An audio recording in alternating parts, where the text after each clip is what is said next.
മലപ്പുറം ജില്ലയിൽ പൊന്നാനി താലൂക്കിലെ ഈഴവത്തുരുത്തി കുംഭാര ഗ്രാമത്തിലെ കുംഭാര സമുദായത്തിന്റെ വർഷങ്ങളായുള്ള ദുരിതങ്ങൾക്ക് പരിഹാരം കാണാൻ നടപടികൾ ആരംഭിക്കുന്നു.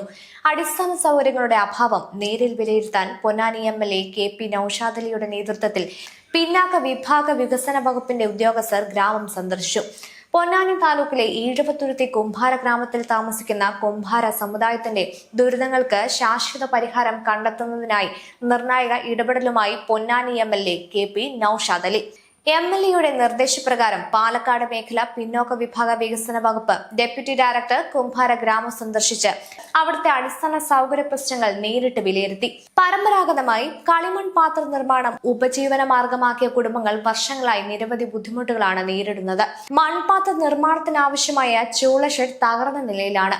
പൊതുകിണർ ഉപയോഗശൂന്യമായി കിടക്കുന്നതിനാൽ ശുദ്ധജലത്തിനും ജനങ്ങൾ ബുദ്ധിമുട്ടുകയാണ്. ഇതുകൂടാതെ 4 മാസം മുൻപ് ഏകദേശം 13 ലക്ഷം രൂപ ചെലവഴിച്ച് നിർമ്മിച്ച കെട്ടിടവും ഇപ്പോൾ ഉപയോഗിക്കാൻ കഴിയാത്ത അവസ്ഥയിലാണ്. കെട്ടിടത്തിൽ വൈദ്യുതി, കുടിവെള്ളം, ഷട്ടറുകൾ എന്നിവയുടെ അഭാവം കാരണം മൺപാത്ര നിർമ്മാണ പ്രവർത്തനങ്ങൾ ആരംഭിക്കാനായിട്ടില്ലെന്ന് നാട്ടുകാർ അറിയിച്ചു.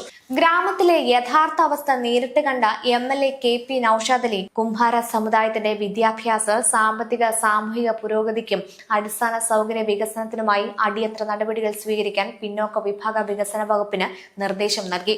പരമ്പരാഗത തൊഴിൽ സംരക്ഷണത്തിനൊപ്പം കുംഭാര ഗ്രാമത്തിന്റെ സമഗ്ര വികസനത്തിനും ആവശ്യമായ പദ്ധതികൾ നടപ്പാക്കുമെന്നും ബന്ധപ്പെട്ട ഉദ്യോഗസ്ഥർ അറിയിച്ചു. വർഷങ്ങളായി അവഗണന നേരിടുന്ന ഈഴവത്തുരുത്തി കുംഭാര ഗ്രാമത്തിലെ ജനങ്ങൾക്ക് ഈ ഇടപെടൽ പുതിയ പ്രതീക്ഷ നൽകുന്നതായാണ് വിലയിരുത്തപ്പെടുന്നത്. ഈഴവത്തുരുത്തി കുംഭാര ഗ്രാമത്തിന്റെ അടിസ്ഥാന സൗകര്യ വികസനത്തിനായുള്ള നടപടികൾ എത്ര വേഗത്തിൽ യാഥാർത്ഥ്യമാകുമെന്നതാണ് ഇനി നാട്ടുകാർ പ്രതീക്ഷയോടെ കാത്തിരിക്കുന്നത്.